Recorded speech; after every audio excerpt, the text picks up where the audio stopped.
દારૂના જથ્થા સાથે 3 ઈસમોને ઝડપી લેતી Banaskantha LCB. Banaskantha LCB PSI SB Rajgor, Alpesh Kumar, Chiragsinh, Gajendradan police સ્ટાફના માણસો પાંથાવાડા પોલીસ સ્ટેશન વિસ્તારમાં પેટ્રોલિંગમાં હતા, જે દરમિયાન બાતમી હકીકતના આધારે નાકાબંધી દરમિયાન મોજે લખણાસર ગામેથી સ્કૂલથી થોડીક દૂર વળાંક પાસે રોડ ઉપર મારુતિ સુઝુકી અર્ટિગા ગાડી નંબર GJ01RG0569 વાળીના ચાલક નારાયણલાલ ખેતારામજી દિવાસી રહે દુધાણી, તાલુકો બાલી, જિલ્લો પાલી તથા બાજુમાં બેઠેલા કાળુસિંહ જામલસિંહ ભાટી રહે નેતડા, તાલુકો બાવડી, જિલ્લો જોધપુર તથા વચ્ચેની સીટમાં બેઠેલા સુરેશકુમાર પ્રભુરામજી દિવાસી રહે પુરાડા, તાલુકો સુમેરપુર, જિલ્લો પાલીવાળાઓને પોતાના કબજાની ગાડીમાં ગુપ્ત ખાનું બનાવીને ગેરકાયદેસર અને વગર પાસ પરમિટનો ભારતીય બનાવટનો વિદેશી દારૂની બોટલ નંગ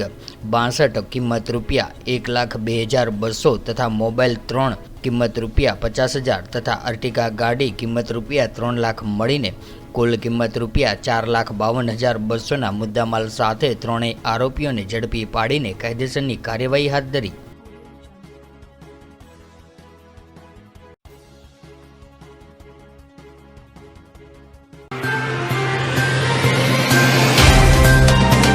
तो व्हाट्सएप, ट्विटर, फेसबुक, इंस्टा जहाँ भी आपका अकाउंट है, इसे शेयर बटन के द्वारा वहाँ पर शेयर करें।